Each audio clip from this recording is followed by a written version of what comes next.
പരിശുദ്ധ മറിയത്തെക്കുറിച്ച് നമുക്കൊന്ന് ചിന്തിക്കാം. 3 കാര്യങ്ങളാണ്. ഒന്നാമതായി, ദൈവം പരിശുദ്ധ മറിയത്തെ ദൈവത്തിൻ്റെ മാതാവായി തിരഞ്ഞെടുക്കുമ്പോൾ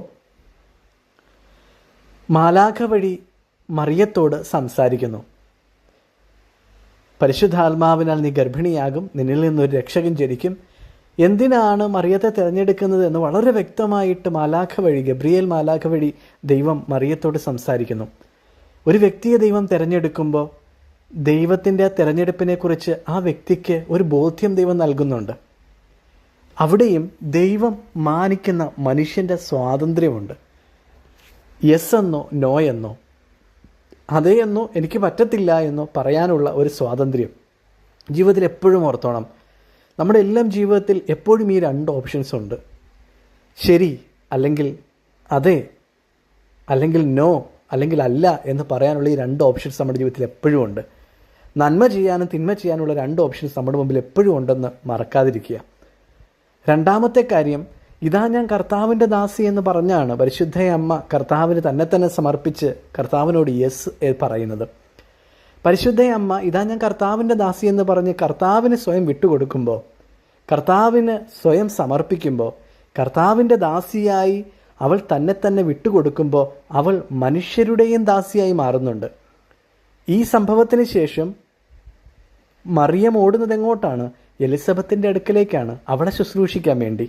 നീ ദൈവത്തെ സ്നേഹിക്കുന്നുണ്ടെങ്കിൽ മറ്റുള്ളവരെ സ്നേഹിക്കാനും നീ ബാധ്യസ്ഥനാണ് എന്നതാണ്.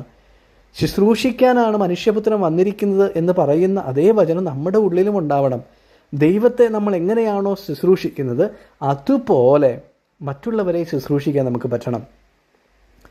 മൂന്നാമതായി, എപ്പോഴും ഓർക്കേണ്ട ഒരു കാര്യം, ജീവിതത്തിൻ്റെ ഏത് സാഹചര്യം വന്നാലും ദൈവം നമ്മെ ഏൽപ്പിച്ചിരിക്കുന്ന ഉത്തരവാദിത്തം വിട്ട് മാറി നിൽക്കരുത്, അല്ലെങ്കിൽ ഈ ദൈവത്തെ വിട്ട് അകന്നു പോകരുത്. ജീവിതത്തിൽ സഹനങ്ങൾ വന്നാലും പ്രശ്നങ്ങൾ വന്നാലും ഈ ദൈവത്തോട് ചേർന്ന് തന്നെ നിൽക്കണം. പരിശുദ്ധ മറിയത്തെ ഒന്ന് ഓർത്ത് നോക്ക്.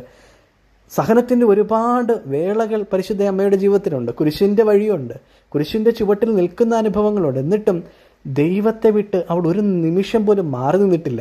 ആ കുരിശിൻ്റെ ചുവട്ടിൽ തന്നെ അവൾ നിന്നു. അപ്പോൾ ജീവിതത്തിൽ എപ്പോഴും ഓർക്കുക, പരിശുദ്ധ അമ്മയെപ്പോലെ കർത്താവിനോട് എപ്പോഴും ചേർന്ന് നിൽക്കാൻ പറ്റട്ടെ. 3 കാര്യങ്ങളാണ് പറഞ്ഞത്. നമ്മുടെ മുമ്പിൽ എപ്പോഴും ഒരു ഓപ്ഷനുണ്ട്, യെസ്സും നോയും പറയാൻ.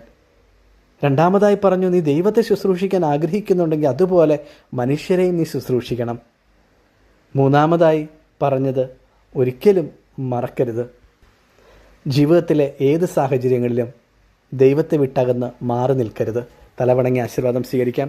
പിതാവായ ദൈവത്തിൻ്റെ സ്നേഹവും ഏകജാതൻ്റെ കൃപയും പരിശുദ്ധാത്മാവിൻ്റെ സംസർഗ ആവാസവും ഇന്നും എപ്പോഴും നിങ്ങളോടൊപ്പവും നിങ്ങളുടെ കുടുംബം